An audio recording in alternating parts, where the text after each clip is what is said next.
సరూర్ నగర్ ప్రజలు 24 కోట్ల రూపాయల పన్నులు రూపేణా చెల్లించిన డివిజన్ అభివృద్ధికి మాత్రం 24 రూపాయలు కూడా ఇవ్వడం లేదన్నారు బీజేపీ కార్పొరేటర్ ఆకుల శ్రీవాణి అంజన్. అభివృద్ధి పనులకు నిధులు ఎందుకు మంజూరు చేయట్లేదని శ్రీవాణి అంజన్ ప్రశ్నించారు. మంత్రి సబితకు సరూర్ నగర్ డివిజన్ అభివృద్ధిపై పట్టింపు లేదని విమర్శించారు.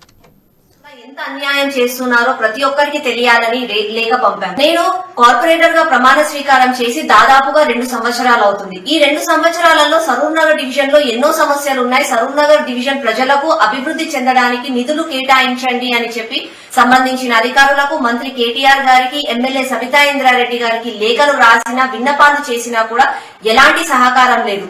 ఒకే ఒక మాట, రాష్ట్ర ప్రభుత్వంలో నిధుల కొరత అని.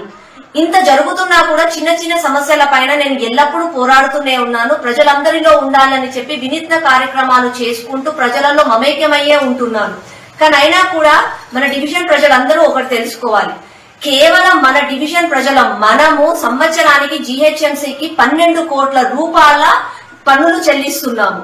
అంటే ఎంతో భారమైన హృదయంతో, ఆవేదనతో నేను సరూర్ నగర్ ప్రజలందరికీ